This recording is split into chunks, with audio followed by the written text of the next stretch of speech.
Good morning po. Good morning po sa lahat. Hallelujah. We're so blessed. Tayo po tayo. Basahin po muna natin sa Psalms 84, verses 1 to 7. How lovely is your dwelling place, Lord Almighty. My soul yearns, even faints, for the courts of the Lord.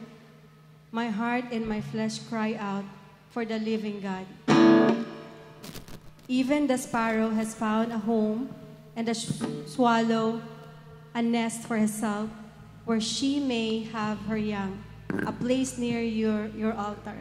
Lord Almighty, my King and my God, blessed are those who dwell in your house.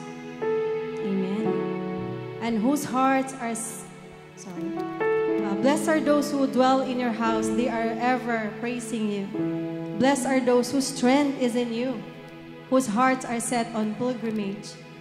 As they pass through the valley of Baca, they make it a place of springs. The autumn rains also cover it with pools. They go from strength to strength till each appears before God in Zion. Ang gusto ko lang maano nito na word is strength.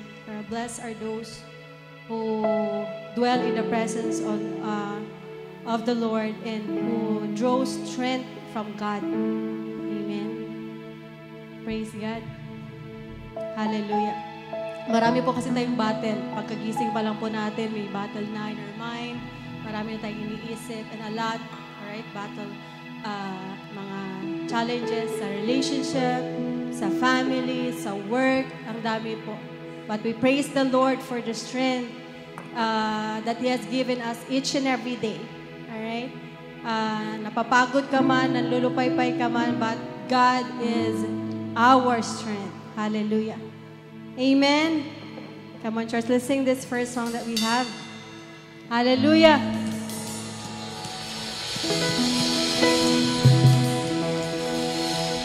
Before that, sorry.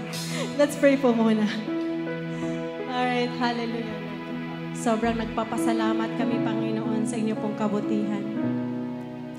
Patuloy po kami nagpapakumbaba, Panginoon God, sa inyo pong harapan. We acknowledge that we can do nothing, Lord God, without you. Wala po talaga kami magagawa, Panginoon. But here we are. We humble ourselves down before you, Father God, Lord. We ask for forgiveness from all our sins, Lord God, mga mistakes namin, shortcomings, Lord God, mga times that we fail to listen to you, Father God, Lord, we ask for forgiveness, oh God. But hayaan niyo po na maging sensitive kami sa working ng iyong Holy Spirit po. May we continue to listen to you, Panginoon. Not only during Sundays, oh God, but every day, the moment that we open our eyes, Lord God, we will praise you. Every day, sa lahat po ng gagawin namin, Panginoon, we will praise you, Lord. Kahit ano po man ang gagawin namin, Panginoon, we will praise and honor you, O Lord. And sa araw na we close our eyes to sleep, Father God, Lord, I pray that we will praise you and we will honor you. And even our dreams, Lord God, may it be that we will continue sing songs, Lord God, even in our dreams, that you speak to us, O God, and may we continue to listen unto you, Panginoon. Naniniwala po kami that we are your children, O God, that we are victorious, Lord God, that you are the God who changed us from glory to glory, and you change our mind, you change our perspective, Lord God. And with that, we continue to honor and praise you, Lord God, and give you all the praises, Lord God. And here we are, Lord God, gathered together in your name to praise you. Wala po kami ibang i-lift up sa araw na ito, Panginoon, kundi ikaw lang po at ikaw lang po, Panginoon. We thank you and we praise your holy name in the mighty name of Jesus. Amen. Hallelujah. We praise you, Jesus. Come on, church. Hallelujah. Together we sing songs for our great King.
ocean valleys, strong enough for me. Your love is stronger than sound of its praises, higher than the lofty mountain peaks, deeper than the deepest ocean valleys, strong enough for me, strong enough for me, strong enough for me. Yes, and I praise you, Lord. We praise you, Lord. We honor you, Lord God, in this place. Thank you, Lord, for reminding us that you have demonstrated your love for us while we were still sinners, Lord. You have died for us. It's your love, Lord, that has saved us. It's your love, Lord, that has cleansed us. And Lord, we just want to surrender again our lives to you today. May you speak in our hearts and our minds. Remind us, Lord, that you are the one who has saved us. You are the one who first loved us. I lift up to you, Lord God, this church, for everyone and for every family, Lord. Hallelujah.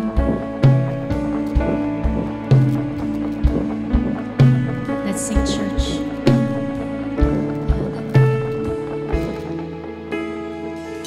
Upon the hill on Calvary, he came from heaven's throne. A fallenness and mercy meet, where blood and water flow. What grace divine! What grace divine! What selflessness that Christ would bear away.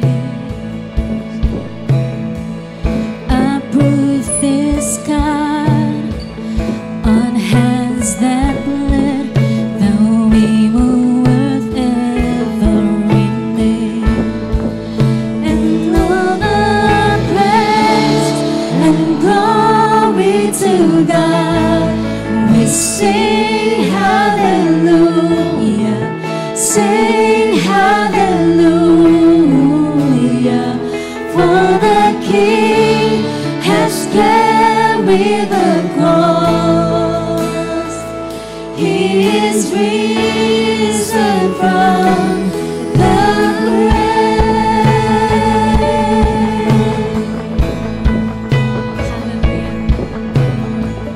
Beyond the tomb to holy skies, he rose in victory and bridged for us the great divide. His life is our liberty. And all the praise and glory to God, we sing hallelujah, sing hallelujah, for the King has carried the cross. He is risen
It's your blood that has cleansed me, your love. It's your love, it's your love that has saved me, your blood. It's your blood, it's your blood that has cleansed me, your love. It's your love, it's your love that has saved me, your blood. It's your blood, it's your blood that has cleansed me, your love. It's your love, it's your love that has saved me, your blood. It's your blood, it's your blood that has cleansed me.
Patuloy po natin awitan natin dakilang Panginoon.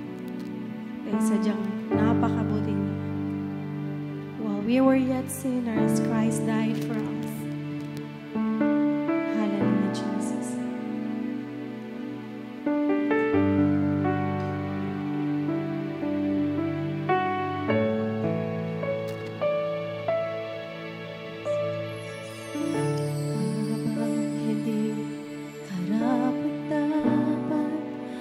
Pagkukulan ng habang at wagas mo pagsinta,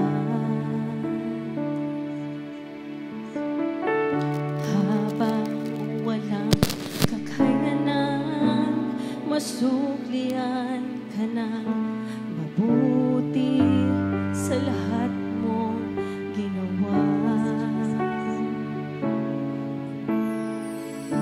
Habang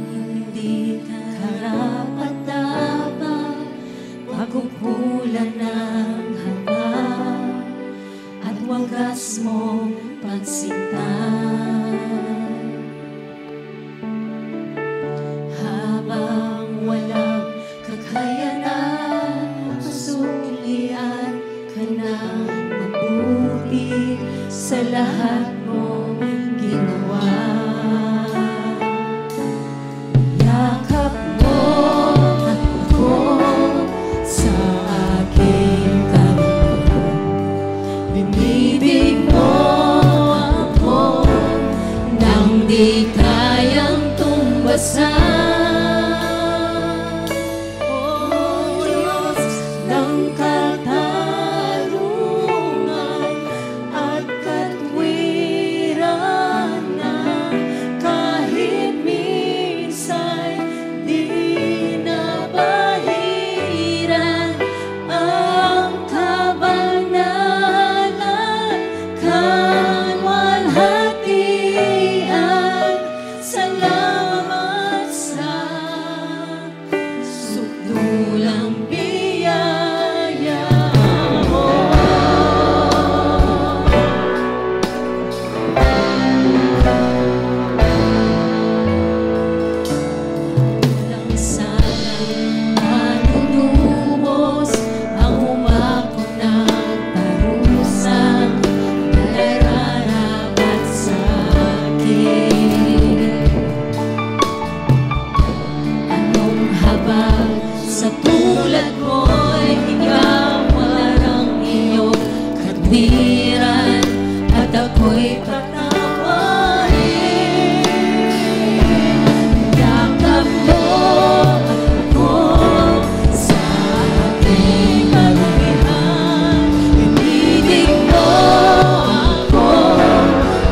Di kayang tumpasan, niyakap mo ko sa aking karunihan. Ibibig mo ako nang di kayang tumpasan. O Diyos ng katarungan at katwiran na kahit minsan di na mahiran ng kabanalan at walang tiyan.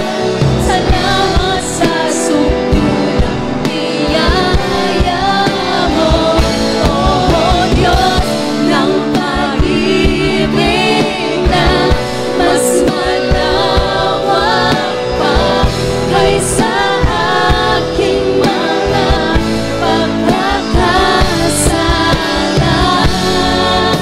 Higit pa sa buhay ko, salamat sa sobrang biyaya mo.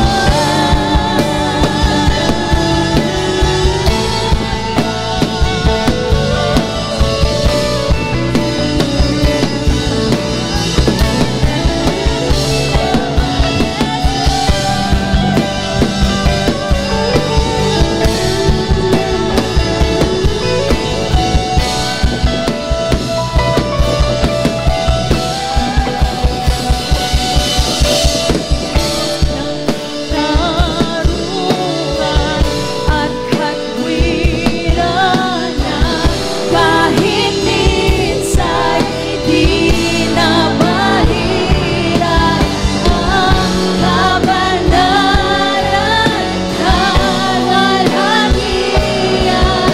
Salamat sa sukulang biyaya mo, O Diyos ng pag-ibig na mas malawak pa kaysa aking mga pagkakasala. Higit pa sa buhay ko, salamat sa sukulang biyaya mo. Come on, church, praise God with your own words. Praise your God with your own words. We praise you, Jesus.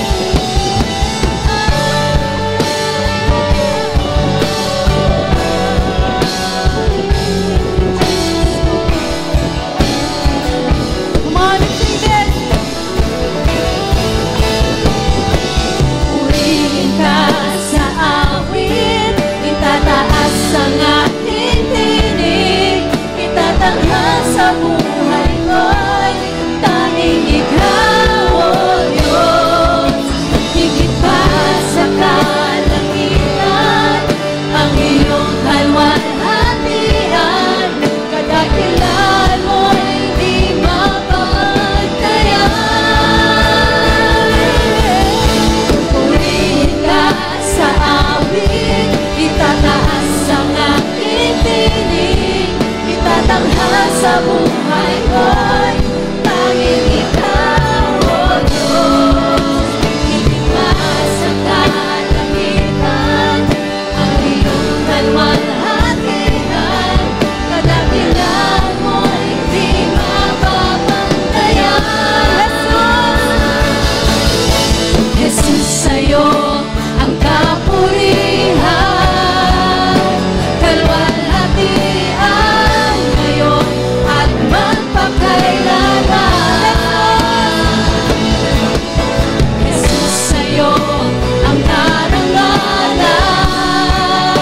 kapangyarihan ngayon at magpakailanman.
Hallelujah.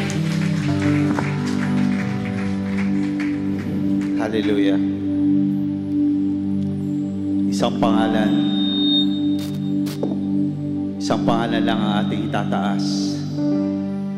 At ito ang pangalan ng ating Panginoon, tagapagligtas. Jesus.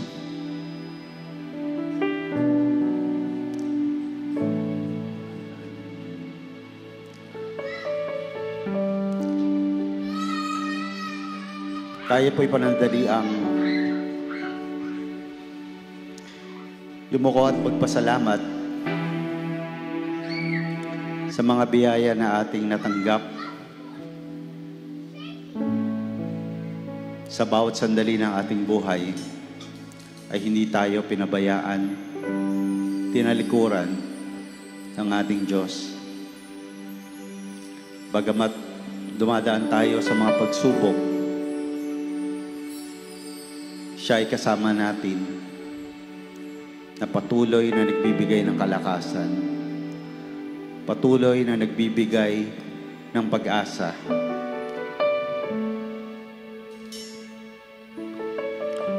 Do not look down, but look up. When you look down, you get depressed.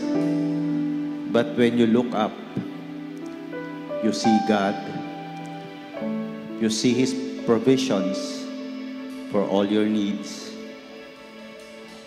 Maraming salamat, Panginoon, sa araw na to.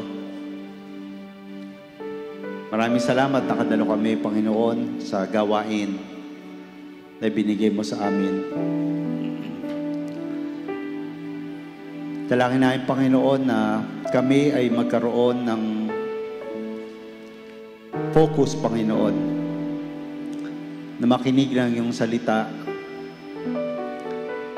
na isara ang aming kaisipan sa anumang kaguluhan o mga suliranin na dala-dala namin ngayon. For you, there's life. For you, there's peace.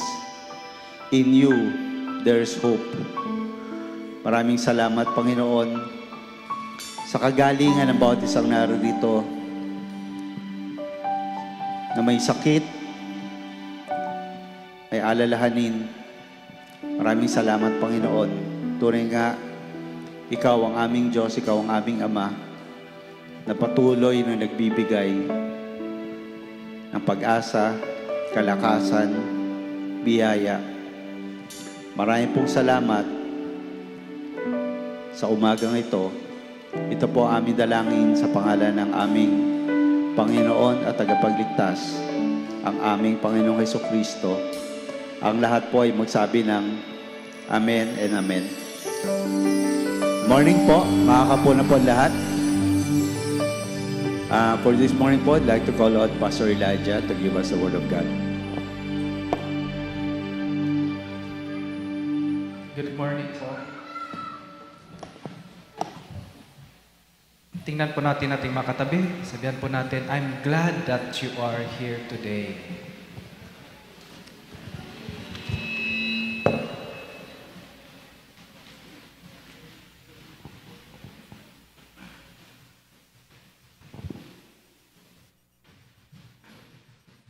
And today po, we are going to read our text from Lamentations chapter 3, verses 16 to 26.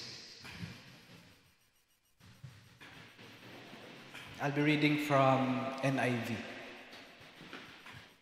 He has broken my teeth with gravel. He has trampled me in the dust. I have been deprived of peace. I have forgotten what prosperity is. So I say, my splendor is gone and all that I had hoped from the Lord. I remember my affliction and my wandering, the bitterness and the gall.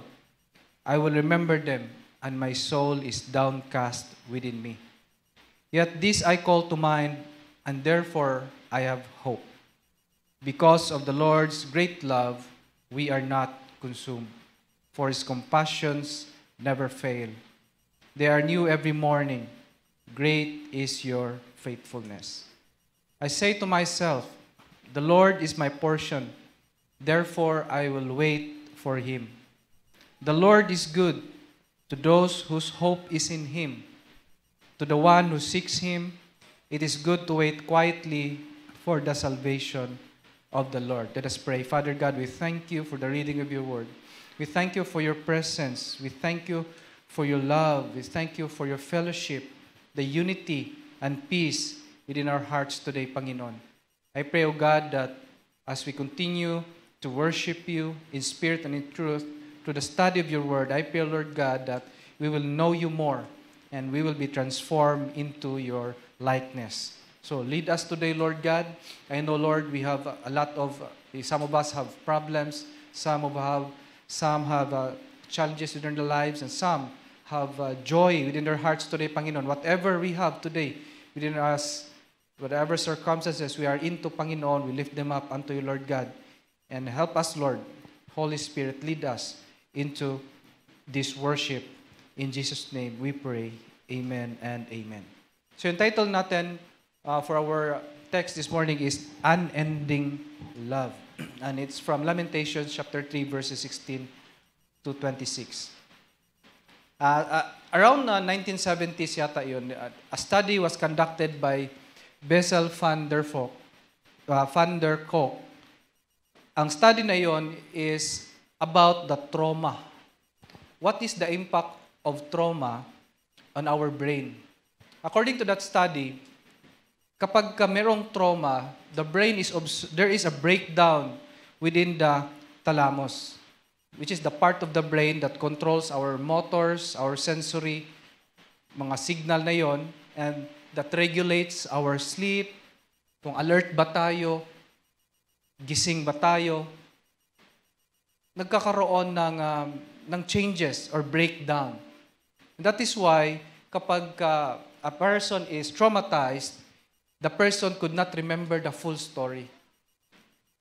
But ang remember po ng tao, some images, sounds, and physical sensations, and also intense emotions of terror and helplessness. That's why kapag ina-interrogate yung isang victim, ang hinahabol doon ng mga investigator ay yung images na naalala nila. Because accepted na po yun na hindi po buong story ang naalala ng isang victim. For example, there is a violent crime or there is a death of a loved one o kaya nakapanood ka ng violent videos, possible po na to traumatize ang isang tao. And we can only remember them in patches, fragments. And it is extremely difficult to remember the whole truth about that trauma. Ibig sabihin, kung ano yung buong story, anong truth behind it, what's the reason behind, hindi natin naalala, or usually hindi po nakakomprehend talaga ng tao after the traumatic experience. And this is similar to the poetry in the Book of Lamentations. The Book of Lamentations results the people's trauma, nagkaroon ng trauma, ang kingdom of Judah because of what happened to them.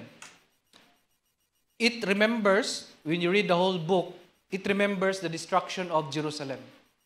And because of the attack of the kingdom of Babylon. So, in-attack sila, there was a long siege in Judah that left a lot of people dead from starvation, and a significant number of remaining people was brutalized and was taken captive to Babylon. So imagine, may isang bansa, there was a long siege, natalo sila, and what happened when they were defeated? Masaya ba sila? Were they comforted? Were they provided? Hindi. Inabuso sila. A lot of their loved ones died along the way, and it was a traumatic picture kung isipin po natin.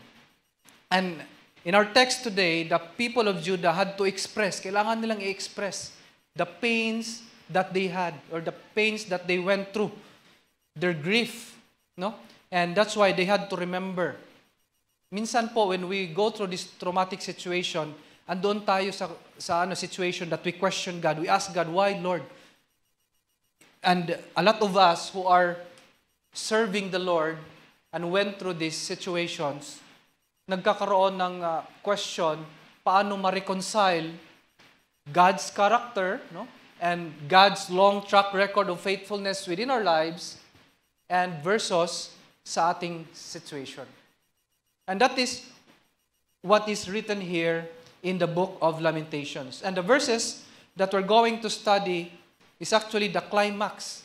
No? Climax part na po ito ng collection ng poem na ito that make up the book of Lamentations. In the end po, may realization dito yung writer regarding sa experience niya. Although po, the writer of Lamentations was not named, sabi ng tradition, it was written by Jeremiah. And sabi nila, the author here went through the experience by remembering two things. So, pinagdaanan niya ito, pero inalala niya po, dalawang bagay po ang kanyang inalala, or he tried to remember based on his experience and based on what he know about God. So, dalawang bagay po ang inalala niya dito. Number one is remembering judgment. No? Remembering the judgment of God. So to him, as a believer, siyempre, naniniwala siya sa Panginoong Diyos, pero at the same time, nakita niya yung loved ones niya, all dead, people around him, daming patay, no? Daming pains na nakita niya, grief, iyakan dito, iyakan doon, amoy nung nalalanta, no?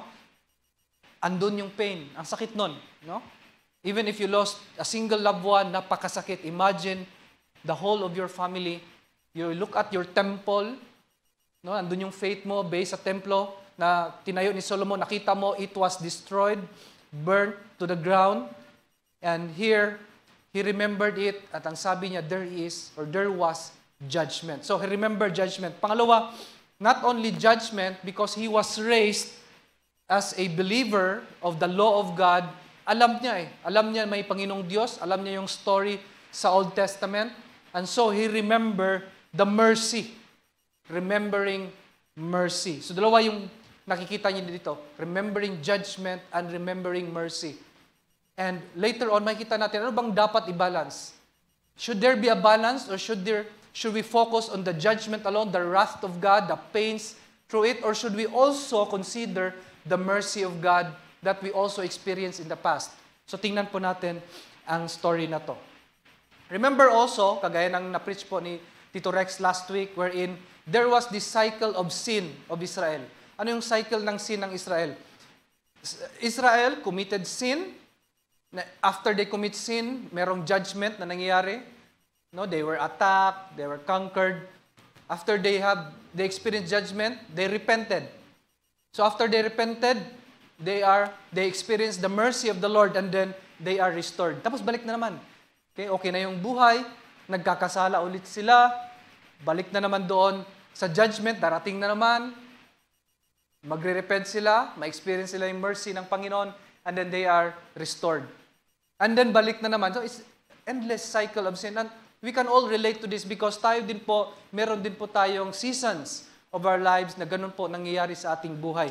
Na bumabalik po tayo in our sinful lives. And then, we repent, and then we get restored, and then babalik na naman. And imagine po, sometimes, marami po sa atin, alam ko, marami sa atin dito, mahilig uminom ng kape because when we do our statement of faith na seminars, ay talagang maraming pumupunta doon sa kape. So, talagang mahilig sa kape itong church na ito. Coffee church. And, di ba, imagine you are drinking coffee. So, makaka-relate kayo dito. Minom kayo ng kape, tapos nakatingin kayo doon sa, Mount Apo, halimbawa. Mount Apo, no? Madaling araw, kasi nagtatago na si Apo sa hapon. So, madaling araw, mitingin ka sa Mount Apo. Pagtingin mo doon, maraming dumadating, no? May mga reflections. May naiisip tayo, we look back to our lives. Nasaan na ba ako, Panginoon? Pagtingin mo sa Facebook, nasaan na yung classmate ko? Ang dami nang na-achieve ng classmate ko.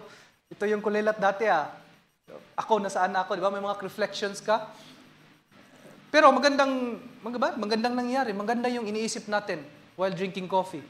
But this was not the case of the author in Lamentations. He was not drinking coffee by reflecting, but rather he was smelling, not the smell of the brewed coffee, but rather he was smelling death. Yun ang nakita niya. He was starving. Wala siyang nakain. No? Wala siya, nandun yung pain sa kanyang katawan. Imagine yung yung mga may hyperacidity dito, no? 'Di ba? Masakit. Pero imagine yung wala kang kinain talaga at nandun yung pain, all the kinds of pain, hindi mo na alam. And then you are prompted to look back sa buhay mo. Ano ba nangyayari? Ano bang nangyayari sa aking buhay ngayon, Panginoon? So in verse 16 to 20, he remembers judgment. So sabi niya doon in verse 16 hanggang 20, He has broken my teeth with gravel. He has trampled me in the dust. I have been deprived of peace. I have forgotten what prosperity is. Di ba parang, He has broken my teeth. Imagine, no? Di ba, tayo nga, pinapaganda natin yung ngipin natin eh. We have dentist here, di Tanoy, di ba? Dentist, malapit doon sa dentist. What's the purpose? Ba't natin pinapaayos yung ngipin natin? Para mas lalo tayong maging gwapo, mas malalo tayong maging maganda. That's why pinapaayos natin. And we want people to see us na kapag nakasmile tayo, di ba? Kumpleto yung ngipin natin. Gusto natin ganon. Because part of our confidence, no? Nagbo-boost ng confidence pag maayos, maganda po ang ating ngipin. But sabi dito, He has broken my teeth with gravel. He has trampled me in the dust. It seems that there was this imagery of extreme humiliation. Broken teeth. Tapos you are trampled on the ground. There was this humiliation. Sabi ni David in Psalms chapter 58 verse 6. Ito prayer ni David against his enemies. Sabi ni David, 58 verse 6, O God, break the teeth in their mouths. Tear out the fangs of the young lions, O Lord. David prayed this kind of prayer because he was looking at his enemies and treated them like lions. So ang prayer na, Panginoon, no? Sampalin niyo po yung mukha nitong kalaban ko, Panginoon. Sirain niyo po yung ngipin nito. Bigyan niyo po ng kahihiyan itong lion na ito. Di ba? Wala namang lion na walang ngipin eh, di ba? Pag ano ng lion, pag roar ng lion, talagang kumpleto sa ngipin yan. Rawr! Kita niyo ba 'yon? Di ba? Kumpleto sa MGM. Rawr! Walang ngipin, nakakahiya 'yon. Di ba? But it seems dito, ba? Sabi niya, hingin niya sa Lord, na ang Lord ang gagawa ng sampalin. Di ba? Sa Bisaya ba, pangagan. Patanggal lahat ng ngipin. But it seems dito, sabi ng author in Lamentations, chapter 3, verse 16, He has broken my teeth. Anong sabi ng author dito? Ang Panginoong Diyos ang gumawa nito sa akin. Parang sila yung kalaban at that time. Seems they were the enemy of God because we know from the story of Israel, they had this cycle of sin. So indeed, they are a rebellious people. So that's why, tama lang, kung titingnan natin in terms of the point of view of justice, tama lang na sampalin ang mukha nitong makasalanan. So sabi doon, He has broken my teeth with gravel. He has trampled me in the dust. Hiniya sila ng Lord. With this picture, it seems like Judah talaga, the kingdom of Judah, had become God's enemy because of their persistent rebellion. Pinanish sila ng Panginoon. They were trampled on the ground. Sabi nga in Jeremiah, sinulat din ni Jeremiah in chapter 25, verse 11, ito yung nakita, sabi ni Jeremiah, This whole land shall become a ruin and a waste. These nations shall serve the king of Babylon 70 years. Nakita ito. Na-prophesy ito ni Jeremiah. That the whole land will literally become waste. Will become dusted. Parang pinatag. It's a humiliation.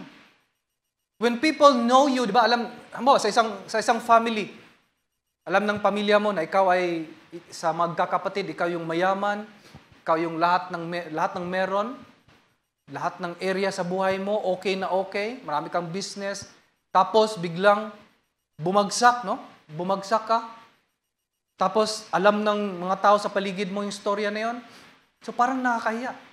So as part of remembering the judgment, the author remembered that it was God who humiliated him. Na ang Panginoong Diyos ang nagpahiya sa kanila because of their rebellion.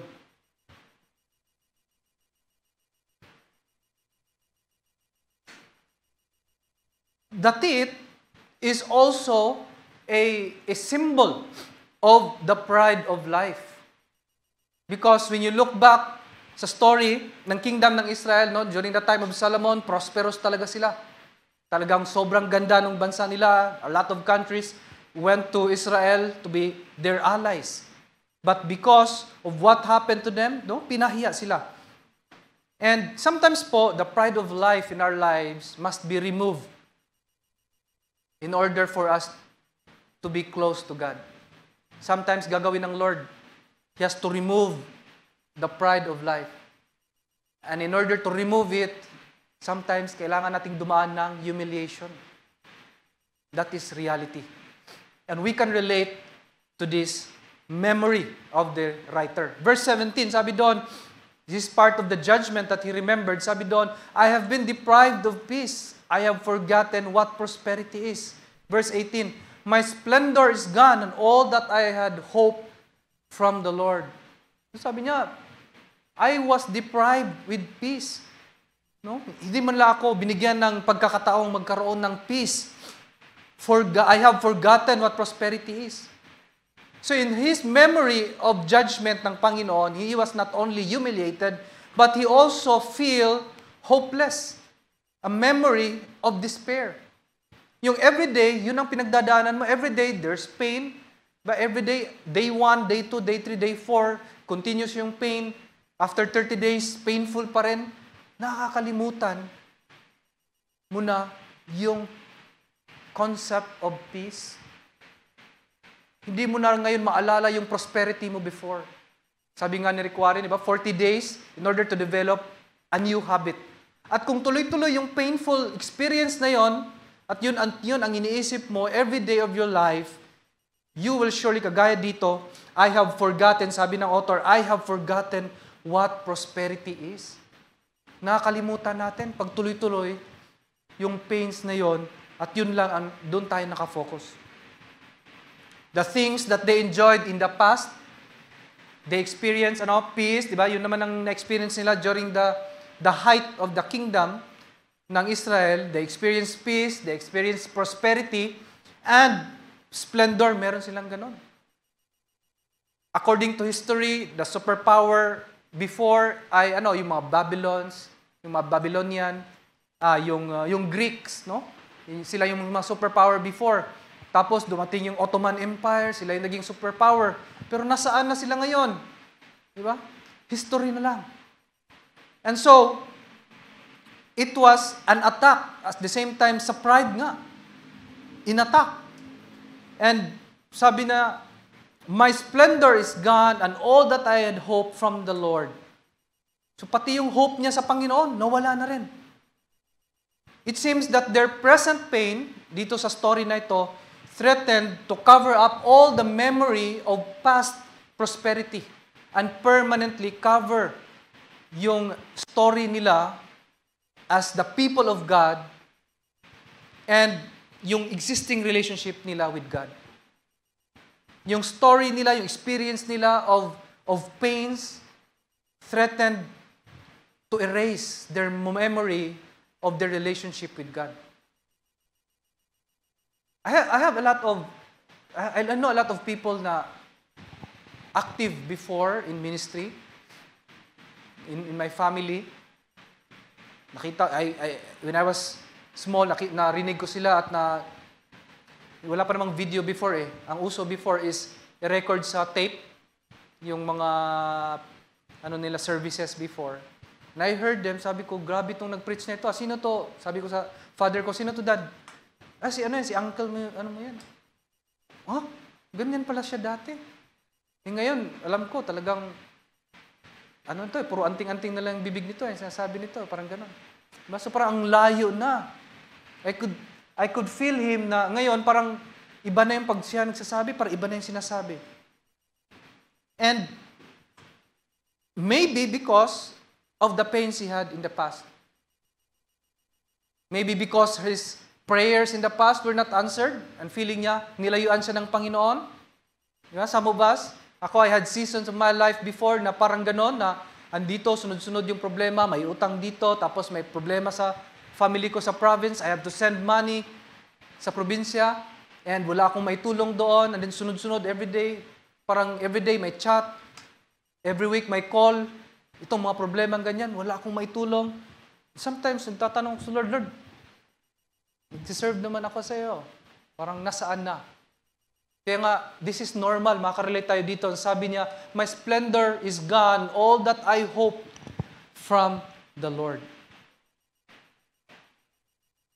Verse 18, makita natin sa verse 18 na the author, yung pinakamalala, yung pinaka-worst dito na experience ng author, he already dismissed any possibility of a future return to splendor or even hope.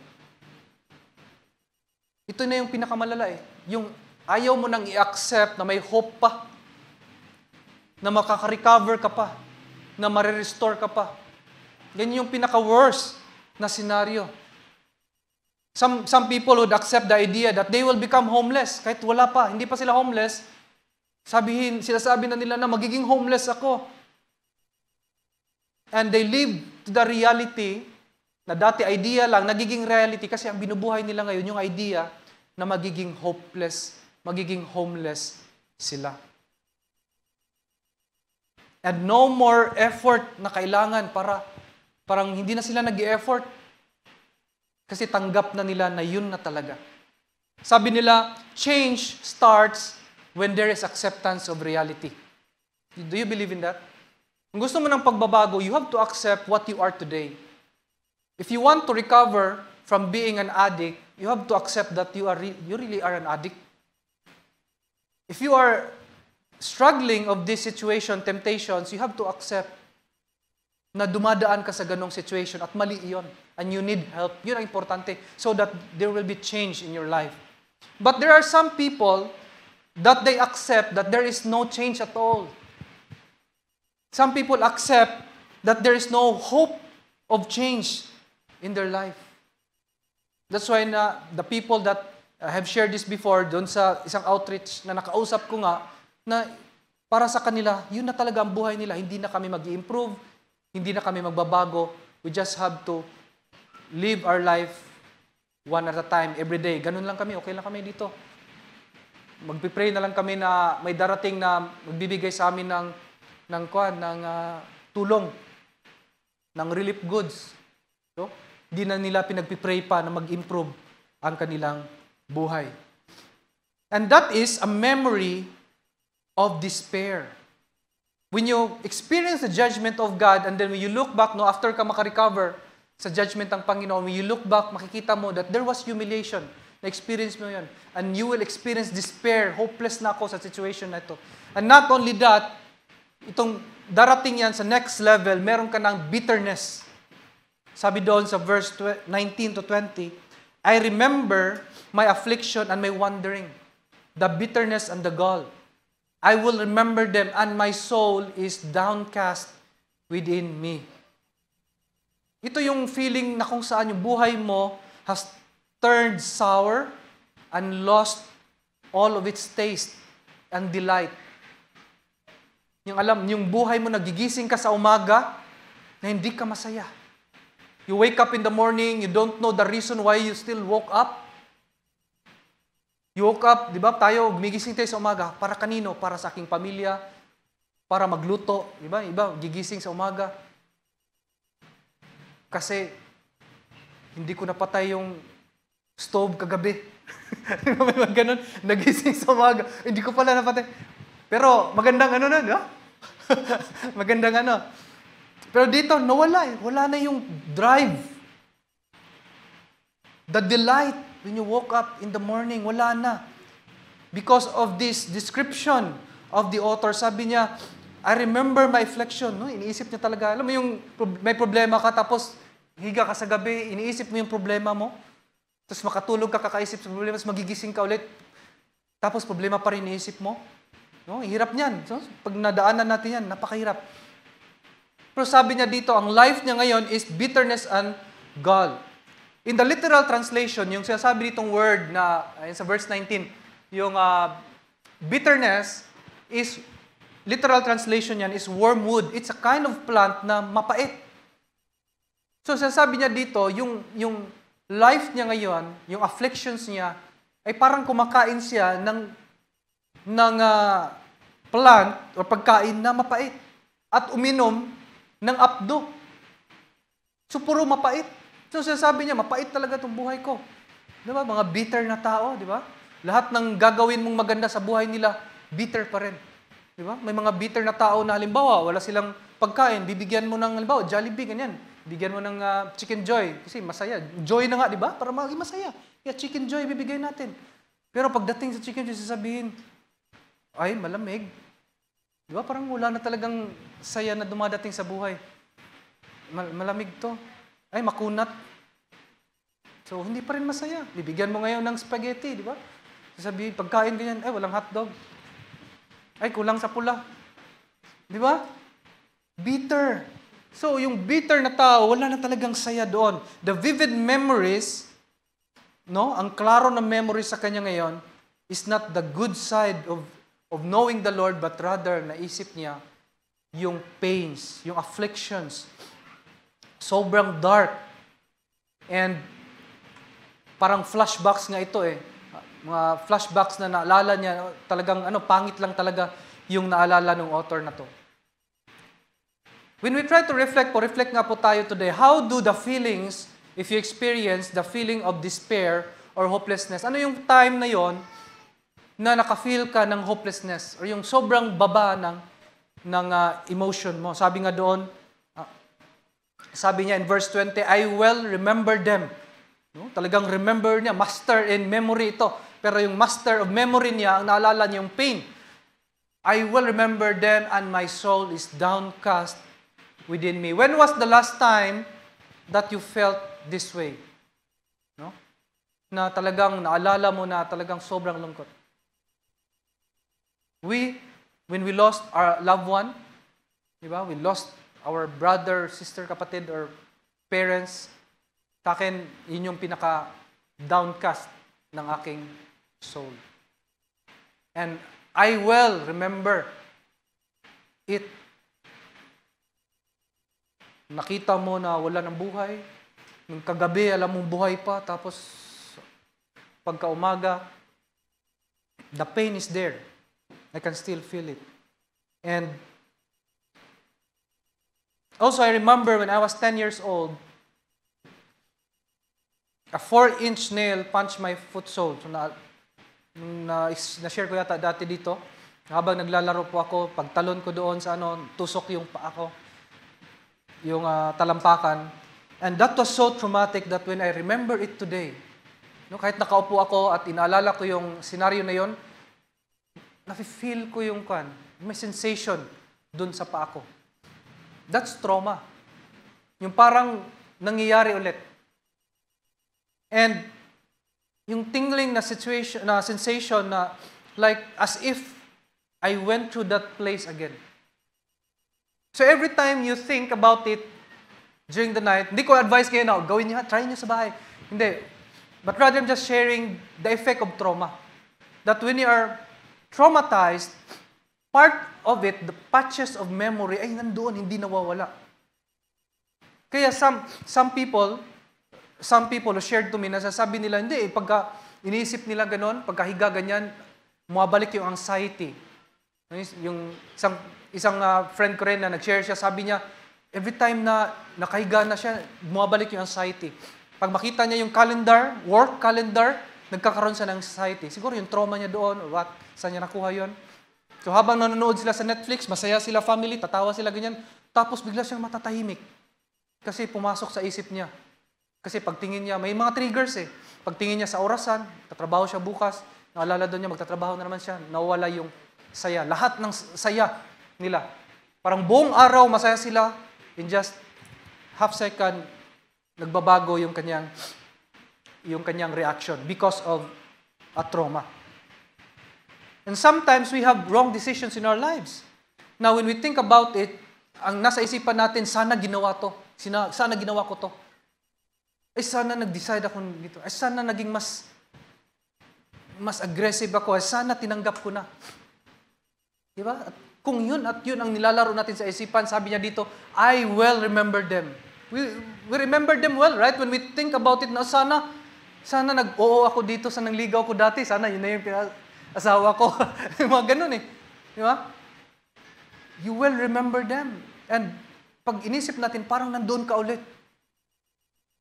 Pag iniisip mo naman yung mga past mo, parang andun na yung pain, yung kilig, bumabalik. And when that pain comes back, sabi niya, my soul is downcast within me. Pero maganda dito is that, mapansin natin dito ang story nito na sinulat dito, parang na-recognize ng author dito that there is danger if I continue to do this. If I continue to think about the bitterness of my life, there is a dark path to nowhere. Parang ganun ang nasa isip niya eh. And the author suddenly turns his thoughts in the opposite direction. That's why pagdating po sa verse 21, sabi doon sa verse 21, yet, no, parang nag-change. Kaya iniisip. From being bitter or from living his memory of despair, sabi niya, para siguro naisip niya, pag ituloy-tuloy ko to, talagang mas lalo akong mamatay dito. Mas lalo akong hindi mag-survive. Kaya sabi niya in verse 21, yet, or some of the translations sabi doon, but, which meant a change of thinking. No? Bago na. This is the second recollection ng author, which is, ngayon, ang gagawin niya, he will remember mercy. So he remember well, judgment, master of memory. He remembered the pains, the judgment ng kanilang kasalanan. And now, instead of continuing that path, he now moved on to remembering the mercy of God. Kaya sabi niya in verses 21 to 24, yet this I call to mind, and therefore I have hope. Because of the Lord's great love, we are not consumed, for His compassions never fail. No, mga memory verse natin to. They are new every morning. Great is your faithfulness. I say to myself, the Lord is my portion, and therefore I will wait for Him. The memories, meron kang love sa Panginoon eh. Yung pag-serve mo sa Lord, the first time you know the Lord, encounter mo ang Panginoon, ang saya nun, andun yung joy. Yung sabi niya, yet this I call to mind. So ngayon, intentionally, he explores the other territory of his mind. So sabi niya, puntahan ko yung isang memory ko dito. Tingnan ko yung isang memory ko na kung saan magkakaroon ako ng hope. I will go to the bright side. Di ba? Parang yung Inside Out, no? Panood mo yung cartoons. Kasi siyempre may mga anak tayo, yun na yung mga pinapanood natin, mga cartoons. Inside Out, di ba? Parang nag-uusap yung utak ganyan sa loob, yung mga memories na sa loob. So ngayon, pupunta tayo sa bright side. And maybe this person, or this author, kung si Jeremiah man ito, therefore, kung si Jeremiah ito, he was rich in prayer, meron siyang tradition of prayer, meron siyang training, meron siyang education about the law of Moses. So, ibig sabihin, his upbringing ay sa word ng Panginoong Diyos. So, aral ito. Nagbabasa ito ng mga writings ng mga prophets at mga sulat ni Moses. And all the more, I also believe that the Holy Spirit is involved here. When He reminded him and challenges whatever dominates his thoughts at the moment na puro negative, it's the Holy Spirit that brought him to the brighter side. That's why I encourage you, mga kapatid, kasi when you have that Word of God as part of your core memory, no? Inside Out to parang may core memory. Yung pinakasaya ng bata, may core memory yan. Hindi na matatanggal.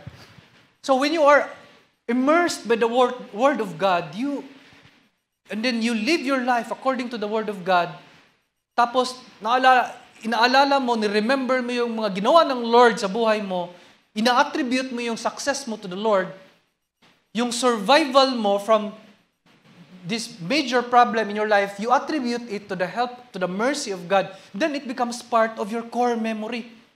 Hindi na po iyon matatanggal. So, in his core memory, perhaps meron siyang memory verse. Yan po ba? Sino po dito may mga memory verse? Yan po ba tayo memory verse? No? Kahit isa, or one half man lang, meron po ba memory verse?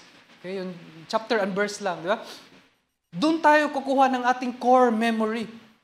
That's why dito, sabi niya, yet this I call to mind. It seems like nakatago na tinawag niya. Because part yun ng core memory niya. Alam mo yung mga naabutan ko yung dati, plaka. Kukuha sila sa shelf, di ba? Tapos lalagay na doon, di ba? Nakatago na yun, inaamag na yun, pero nagpi-play pa rin, di ba? Yung mga CD, di ba? May mga ganun pa. Para ilagay doon, para mag-play. I call to mind, nakatago to, pero it's in my mind. I was taught by the Word of God sa aking paglaki. I was developed with the Word of God. Merong nag-discipleship sa akin, may nag-mentor sa akin before. That's why I can call to mind. And therefore, sabi niya, I have hope. His hope is revived. Bakit magkapatid? Because he was rich with the Word of God. What I can always remember in my problems po is this in Psalms 118 verse 17.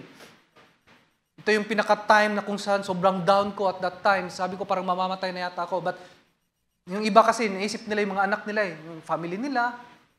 Naisip nila para mabuhay sila, mamotivate para mabuhay. Yung iba naman, iniisip nila yung utang nila ay sana Lord, mamatay na ako. Parang ganun. Pag utang ang iniisip. But here, when you are full of the Word of God, ito yung nare-recall. Ako lagi ko nakakalimutan ito yung verse eh. Pero the content itself, hindi ko nakakalimutan. I shall not die, but I shall live and recount the deeds of the Lord. And when I think about this, nabubuhayan ako. There is that power from the Word of God that keeps us alive and refreshed.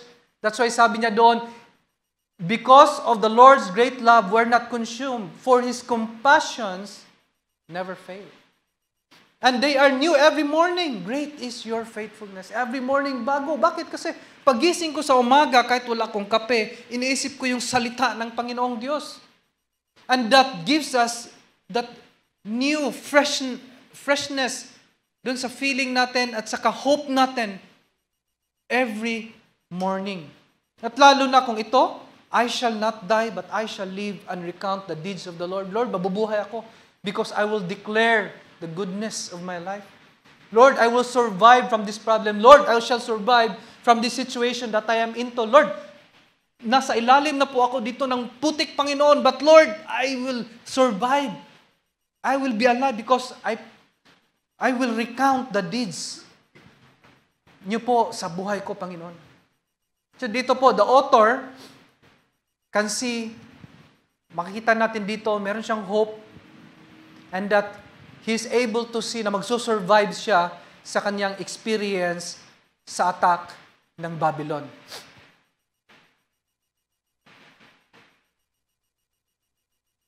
Compassions never fail. And they are new every morning. Alam niyo po, this expression of divine compassion is something na pinanghahawakan ng author every morning, every day. Kaya nga sabi niya every morning. Ibig sabihin, when he open his eyes, and when he start a new day, ang iniisip niya ngayon dito, ano ang gagawin ng Panginoong Diyos? Knowing that God is faithful, God is merciful, God is an everlasting God, God is powerful, no? And we are a people of God. Then every morning may gagawin ng Panginoon. Kaya sabi dito, compassions. Hindi po isang compassion lang. Kundi sabi doon, compassions. Because God's love is great and that He can provide us with different kinds of compassions that will fit into our situation. Whatever that situation is. Some of us have dreams, pero hindi naabot yung dream na yon. Some of us, merong pinag-pray sa Lord, pero iba ang dumating.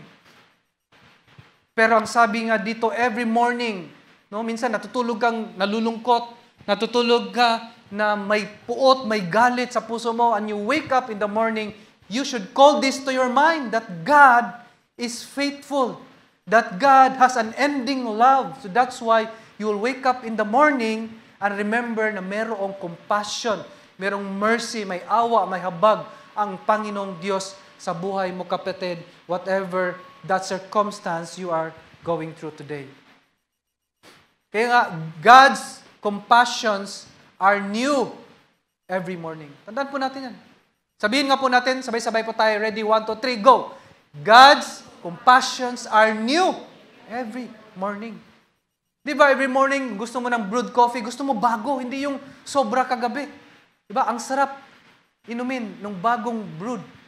No? Kung ayaw mo ng brew, 3-in-1, 4-in-1, o kaya 7-in-1. Na bago, hindi yung kahapon, na ininit mo lang sa microwave. Di ba? Ang sarap. So that's why when you look back to God, kasi God's compassions, ibig sabihin, yan yung ginagawa ng Panginoon, yung galaw ng Lord, yung work ng Lord. Di ba? I remember when I had the TB before, nung una kong nakuha yung TB, talagang ayaw ko matanggap, Lord, ba't may TB akong dala-dala ko? Di ba? Parang ganon. Na, Lord, hirap naman ito, Panginoon. Ang lala naman ito, parang yun ang nasa isip ko.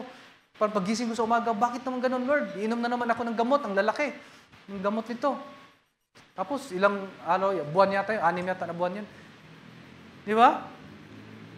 But when you look back, and when you know, dahil sa pagbabasa mo ng Word ni God, alam mo ng Panginoon, siya yung source ng compassions. Pag alam mo siya yung source ng compassion na yan, na kailangan natin every morning, pagising natin sa umaga, we say, bago itong umaga, hindi ito kagaya kahapon. This is a new morning. Hindi ito kagaya kahapon. Kahapon ang end, hindi maganda eh. Pero this is a new day. Because God is a compassionate God. He has compassions. You may have different problems every day. Iba yung problema natin. No? As we age, nagiging mas malala yung problema natin. No? Palala yung mga case ng problems natin. No? But remember that there's always that compassion from God that perfectly fits to every wound, to every burden you have right now. Kasi nga, God's compassions are new every morning. Hindi naubusan ng Panginoon ng habag at pag-ibig. Hindi naubusan. Kaya tandaan po natin yan. Isaksak po natin sa ating isipan at puso that God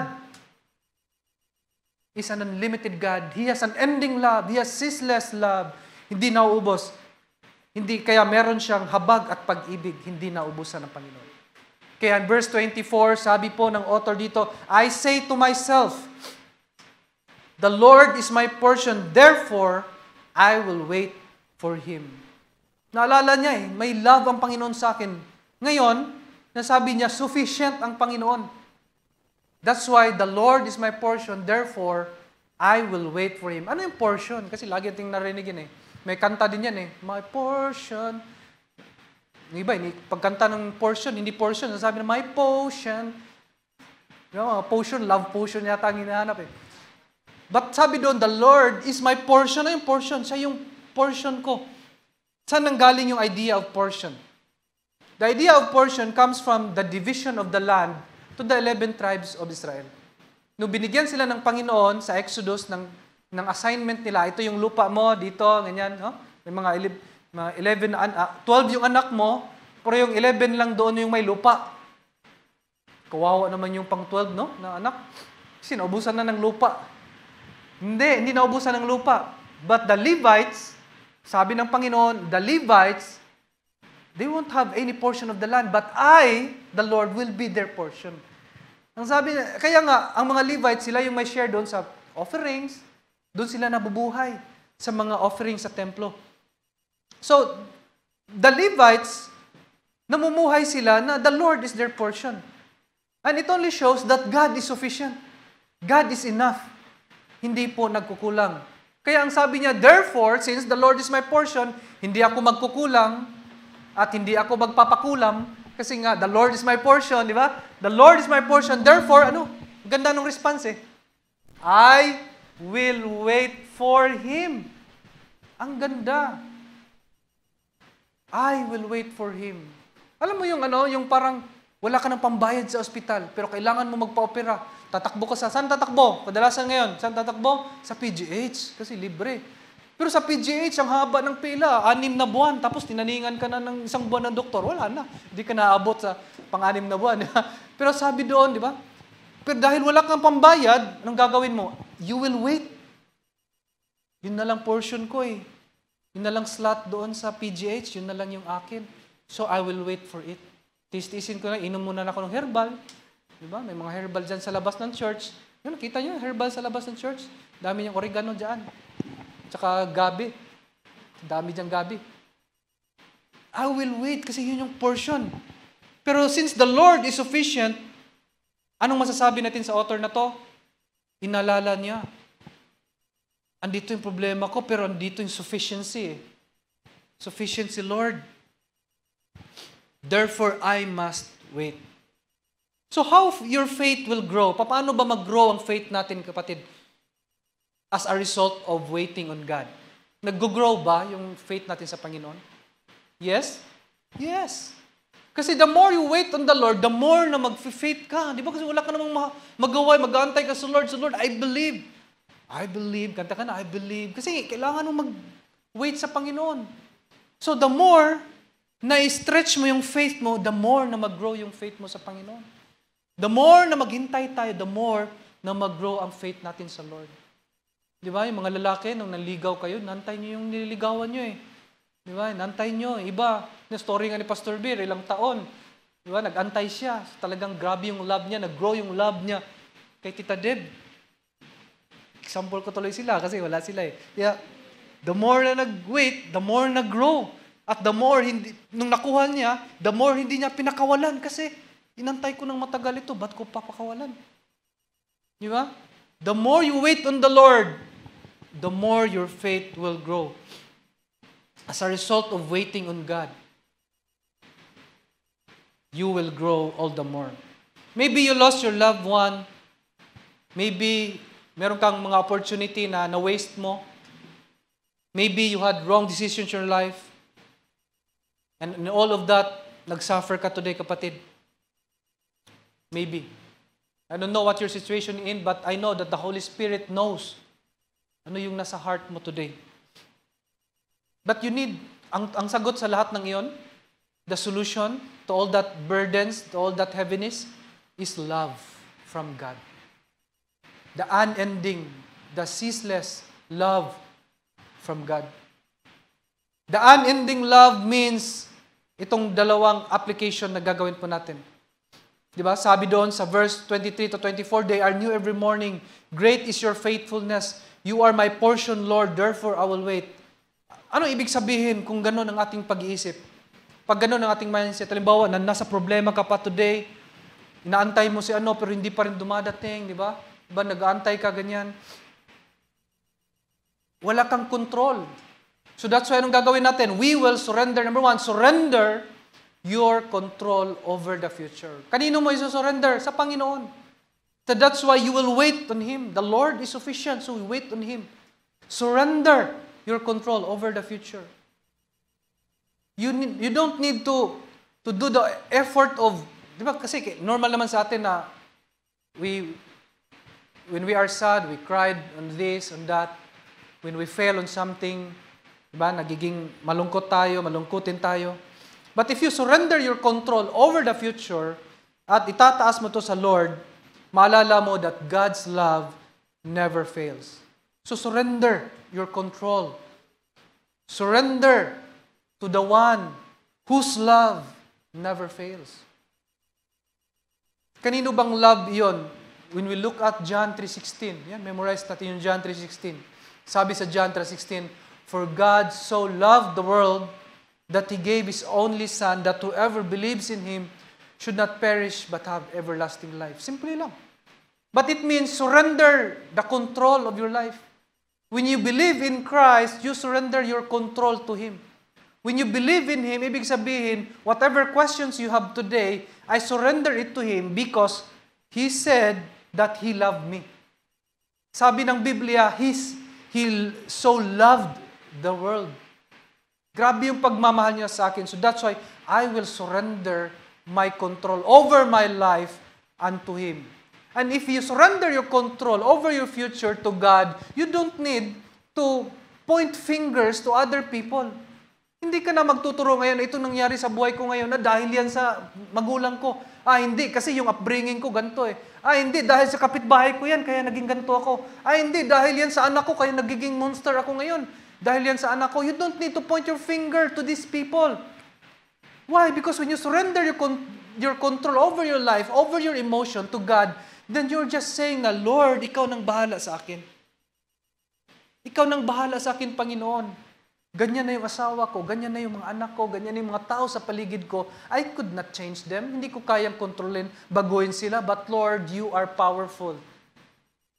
Alam mo yung grabe yung pag-ibig mo, Lord God, so I will surrender my will unto your will. The best of life comes not by securing control over your life, but surrendering your will to God. Tandaan po natin. The best of your life will come when you submit to the will of God. When you submit. Kaya nga dumadating ang salvation. Kailan dumadating yung salvation? Kailan dumadating na experience na nagiging atin ang kaligtasan? Hindi yan sa ating offering. Hindi yan sa ating mga effort na pagpapako, sinakta natin sarili natin, no, para maging maligtas tayo sa Panginoon. Hindi. But it's because of that compassion na galing sa Lord. And you submit yourselves to God. Doon pa lang natin natatanggap yung kaligtasan. Kung meron tayong submission sa Panginoon. Pangalawa po, wait patiently. Yan, inulit ko na naman yung wait patiently. For the Lord to respond. Diba? Verse 25-26. Ganda po ito. Sabi niya, ito na, parang na-conclude na niya. No? Parang binalansi niya. Nung una, judgment, puro bitterness yung sinasabi niya. Pero ngayon, naalala niya, nga pala, no? Ang bait ng Lord. So ngayon, binalance niya ngayon. Sabi niya, the Lord is good to those whose hope is in Him. To the one who seeks Him, it is good to wait quietly for the salvation of the Lord. Ganda nga eh. To wait quietly. Tahimik lang. Meaning, relax lang. Hindi yung talagang hindi ka na magsasalita. Relax lang sa Lord. Trusting the Lord means wait on Him. Wait for the response of the Lord. Hindi yung nag-aantay ka pero meron ka rin ginagawa dito in case. Diba? Alam mo yun? In case lang. May mga plan B. Di ba? Yan mga ginagawa natin eh. Ito muna boyfriend ko ngayon. In case, meron kang plan B. Ito muna tatrabahuin ko. Pero mag-apply din ako kasi in case dito, medyo malabo na yung KPI ko dito eh. Diba? Mga ganun tayong idea. But in our prayers to God, we need to wait for God patiently for Him to respond. Kasi sometimes, frustrated tayo sa buhay natin eh. Walang change. Diba? Sometimes, frustrated tayo. Bakit walang change na nangyari sa aking buhay, Lord? Bakit yung old habits ko, yun pa rin yung binubuhay ko, Panginoon? Alam nyo, one of the problem of developing good habits is what? Not seeing immediate result. Pag hindi ka nakita ng result, bumabalik ka sa old habit mo. Yan nangyari. Bawa, nag-gym ka. Diba? Gym ka, ganyan. Isang linggo mong gym. Ba't timbang ko, mas lalo pa akong bumigat, di ba? Tapos walang ka na ng gana. All the more, hindi ka makadevelop ng good habits. Nagbabasa ka ngayon ng Bible, binasa mo, binilisan mo ng basa from Genesis to Revelation. 2 days. Tapos, pag third day, Lord, resurrection na dapat to, 3 days. Bakit hindi nagbago buhay ko? Diba? Balik ka na naman sa old habits. Diba? Not waiting patiently sa Panginoon. Lord, ginawa ko na yung lahat Grabe na yung prayer ko, Lord. Inikot-ikutan ko na yung GRCF, kagaya na sa Jericho. After ng pang-7 kong ikot, wala eh. Nahuli ako doon ng kwan. Kasi kotse yung dala ko eh. Nahuli tuloy ako ng mapsa. Back to your old habits. Nasaan na yung wait patiently? That's why we need to remember this. When you are going through something, no, you don't need immediate results. You need to wait patiently for the Lord to respond. So surrender your control and wait patiently for the Lord to respond. God's love is unending. Sa issue ng struggles natin, kailangan natin one step at a time. Hindi yung kailangan nating gawin lahat para mangyari lahat ng gusto natin. So, remember this. A thought to remember. Have hope in God's compassions and faithfulness. Have hope. Saan tayo mag-hope? Sa compassion ng Panginoon at sa faithfulness ng Panginoong Diyos. Lahat ng areas ng buhay natin. Estudyante ka ba? Ano ba yung hope na gusto mo mangyari dyan? If you're a student, if you are a single mom, if you're a parent, If you're a businessman, have hope in God's compassion and faithfulness. Madaling sabihin, pero it's not easy to do. But you have two things naman to remember in order to do this, in order to put your hope in God. Ano yung dalawang bagay na gagawin mo? Surrender control and wait on God. So therefore po mga kapatid, makita natin that wala talagang tao na problem-free or disappointment-free. Wala. Kahit kakanta ka pa ng Hakuna Matata, wala. Walang mangyayari. But in the midst of it all, even if you are experiencing problems or disappointments in your life, sabi ng salita dito, nabasa natin verse 21, call to mind. Call to mind. And we need the Holy Spirit for us to remember. Kasi how can you call to mind yung memory verse mo? Alam mo, 30 years old ka na ngayon, tapos yung 5 years old ka pa yung last mo ng memory verse. How can you call to mind if you're on your own? You need the Holy Spirit to help you to call to mind the work of God in your life. Because the reality is, we can actually survive lahat ng problema. Yun ang totoo. When we surrender control and wait on God. So, let me leave you some questions. Nandiyan na rin sa ating Redeemer's Word. What is your desperation today? Pwede mo isulat dyan. No? It's your prayer later on in your quiet time. At kapag meron kang mga desperation dyan, ano ba yun? Isulat mo ganyan. Ito, ganyan. Kung anong mga desperation, sulat mo. Number 2, what will you call to mind to fight despair and seek hope?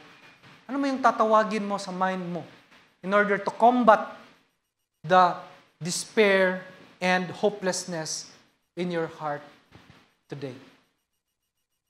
As we reflect, may call on the praise and worship team as we also transition to the communion.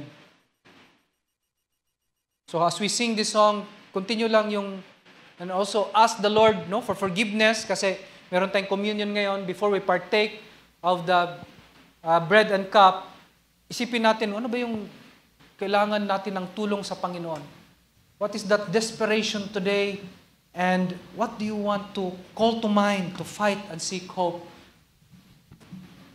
Ano yung i-entrust mo ngayon sa Panginoong Diyos? At ano yung dapat mong pasalamatan sa ginawa ng Panginoon sa cross? Let us reflect.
The reason why we partake communion, because we will remember what Christ has done on the cross. When we think about our own trauma, wala nang papantay sa trauma na pinagdaanan ng Panginoong Isus. And I believe when He remembered what has happened to Him in that past, I think iiyak pa rin ang Panginoong Diyos. Because on that cross, the trauma na pinagdaanan ng Panginoong Diyos ay hindi pa yung kanyang kasalanan, but our sins is on that cross. Sabi nga sa kanta, di ba, every nail, worth it. Kasi yan yung trauma natin. Pinako na sa cross. So let us pray and thank the Lord sa kanyang ginawa before we partake.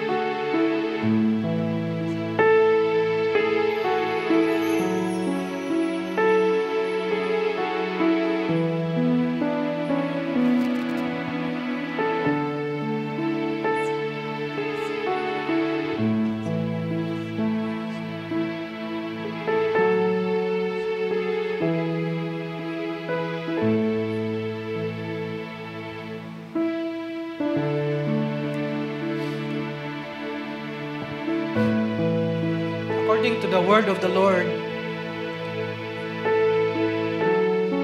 according to the writing of Paul, for I received from the Lord what I also passed unto you. The Lord Jesus, on the night He was betrayed, took bread, and when He had given thanks, He broke it and said, "This is my body, which is for you. Do this in remembrance of me."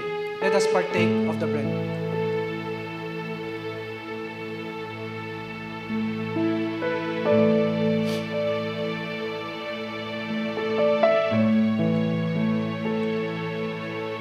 After supper, He took the cup, saying, "This cup is the new covenant in my blood. Do this whenever you drink it in remembrance of me." Let's partake of the cup.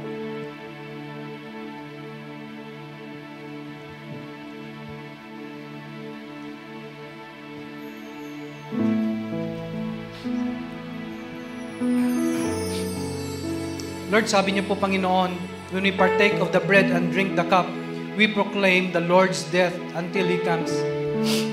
Lord, in our proclamation, merong maraming mga balakid, Lord. There are a lot of obstacles in our life every day. We are being challenged. A lot of problems. So today, Lord God, we ask you, Father, for your Spirit, Panginoon, that we experience your compassions every day, that they shall be new every morning, and that whatever problems, challenges that pops up every day, Panginoon, meron kang pantapat, Lord, na pag-ibig niyo po, Panginoon, na mas mabigat pa kaysa problema na meron kami, Panginoon. Meron kang pag-ibig, Panginoong Diyos, na handang-handang itapat, that will perfectly match doon sa aming experience, doon sa aming pains, Lord. So today, Lord God, help us, give us the strength that we need, Panginoon, in order to proclaim your name, in order to proclaim your death and your resurrection until you come. So I pray, oh God, that you anoint your people here today, Lord God, in this service, Panginoon, and I rebuke any kind of influence, the power of the devil from the lives of these people, Lord God, that they shall grow with you, Panginoon, by the strength and power of the Holy Spirit, that you are going to revive their souls, Panginoon, as they remember, Panginoon, na kailangan nila i-proclaim yung salita, Lord, na i-proclaim nila, Panginoon. I pray, Panginoon, that they're going to commit today, Panginoon, to proclaim your death and your resurrection to their families, to their friends, to their workmates, Panginoon, wherever they are, Lord God, kung saan mo sila dadalhin, Panginoon, I pray that this will come into their mind.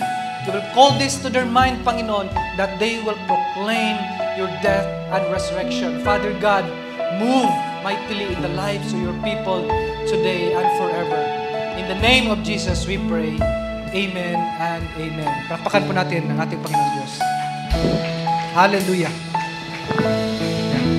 I request everyone to sit for a while.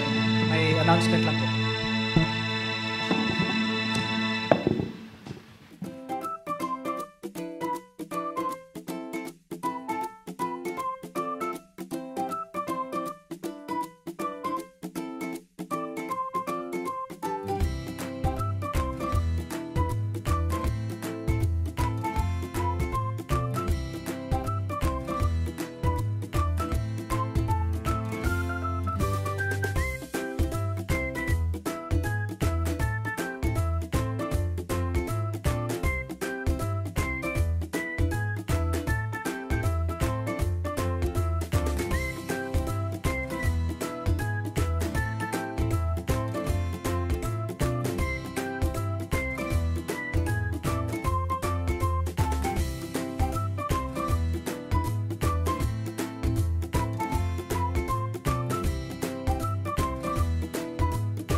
Palakpakan po natin ating Panginoon.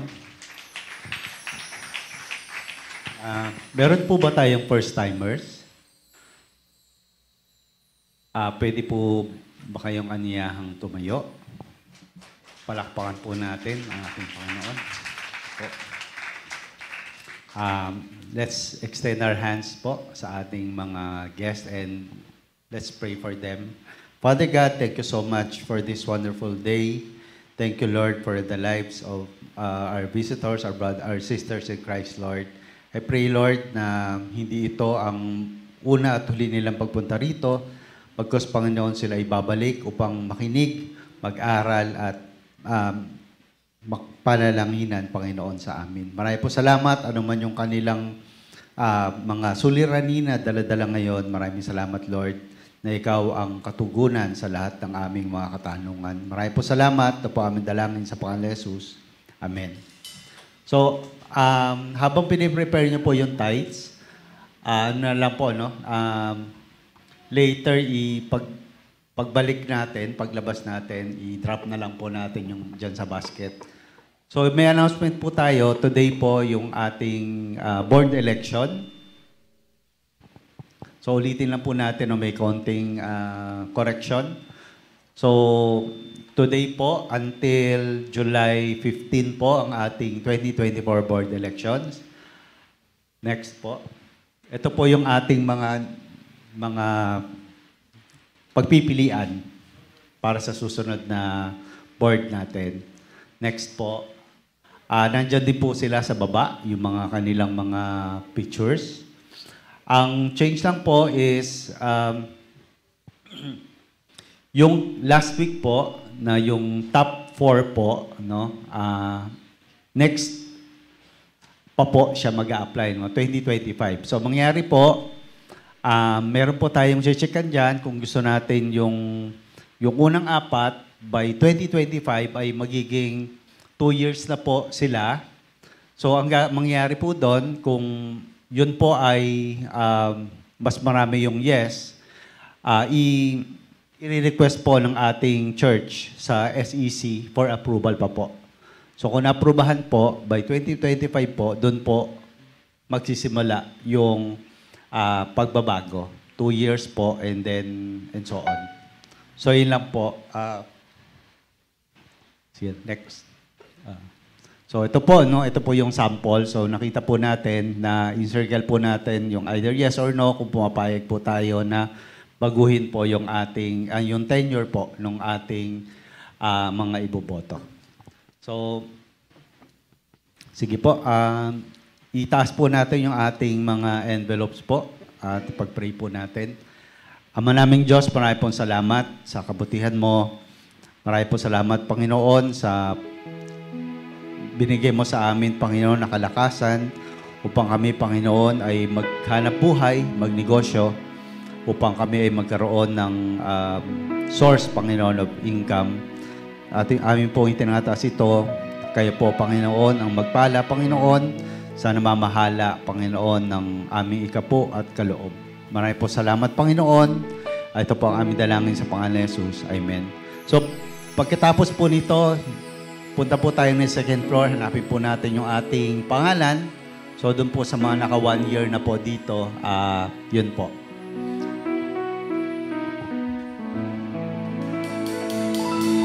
Sige po, let's close this. Let's all stand.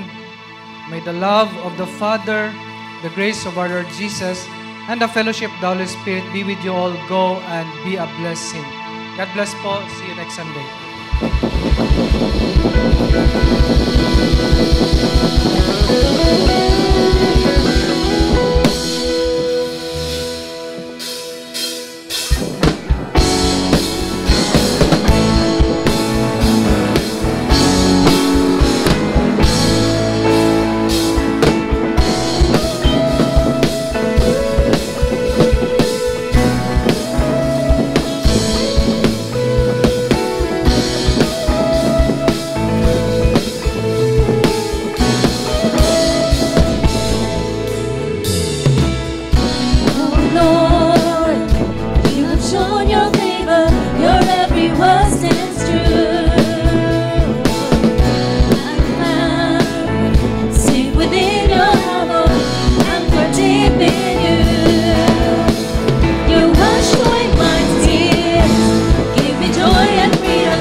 Meron po tayong fellowship and